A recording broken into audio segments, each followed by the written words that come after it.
the clash between Trevin Giles and Bevon Lewis slated for November 7th, and Trevin Giles was previously having a hard time for the match. With Kevin Holland, as well as you know, he fainted prior to his walkout, and the clash was cancelled. So, unfortunately, luckily he's fine, and he is expected to face Bevon Lewis. So, Trevin Giles, fighting out of Houston, Texas, he is riding a score of 12-2. And Trevin Giles actually arrived to the UFC as an undefeated prospect with a score of 9-0, with victories in some good promotions over Brandon Allen, Ryan Spann, Isaac Villanueva. So his submission game is really, really good, just like his ground game. But in UFC, he kicked off interestingly. You know, knockout victories over James Buchnovic and Antonio Braga Neto, and then submission losses to Zach Cummings and Gerald Mershard. But then a split decision win over James Crozet. He's running a score of 3-2. Reach of Trevin Giles is 74 inches.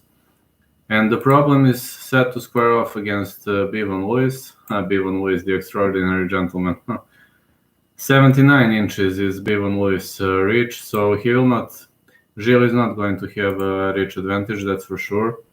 But when we discuss Bevon Lewis, it's going to be a very, very interesting fight for a few reasons. The first one is the fact that Bevon Lewis is also a good fighter, really, really good fighter. But when you look at his score, he finished the majority of his opponents via decision or knockout, and Bevon Lewis is actually a hard hitter.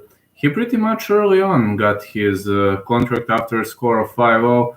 He competed at Dana White's Contender Series 12, where he TKO'd Alton Cunningham via knees. In his debut, he was knocked out by Uriah Hall, and Darren Stewart outworked him. Darren Stewart, who was my guest. His video will be tomorrow. And then he bounced back with a decision win over Dequan Townsend. 1-2 is his score. And now let's put on a brief analysis. When it comes to ground fighting, I absolutely give advantage to Trevin Giles. He's more dominant in ground and pound, and of course in takedowns he's very, very dominant. I got to say, on the other side, when it comes to striking in the stand-up, Bevon Lewis is good, not gonna lie to you. He's very, very good. Trevin Giles changed his fighting style, but Bevon Lewis, he's predominantly a striker, and he's having 5-inch reach advantage, which might be a lot, you know. And fighting out of Jackson Wink MMA, his coaches are awesome. I mean, when Mike Winkeljohn, he was my guest too. When Mike Winkeljohn coaches you how to strike, then you know how to strike. I mean, you can say whatever you want, but he will teach you well.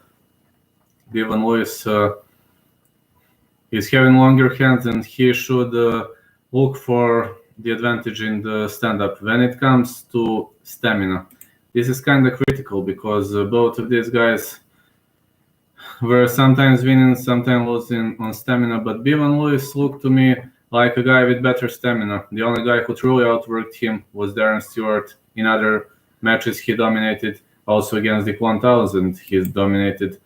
Trevin Giles is better on the ground. So there are two possible outcomes. Either Trevin Giles is going to submit Bevon Lewis or finish him via TKO. Either Bevon Lewis is going to win via decision or a knockout. Looking the way things are positioned at the moment, I believe that Bevon Lewis is getting back slowly on his feet, and I believe he's right now in a better shape. When I watched him against Dequan Townsend, he looked very tactical, he looked very calm, very collected, and got to say that I believe he's in a better shape right now. This might change in the years to come, in the months to come, days to come, but right now I give more chances to Bevon Lewis if he defends, if he stuffs all takedown attempts. So that would be it. But my advantage in this fight, definitely goes to Bevon Lewis. On the other side, Trevin Giles might keep this fight standing and surprise his opponent. You never know. I don't know who's going to be an underdog. Got no idea. But it's going to be a great clash. So don't miss on November 7th.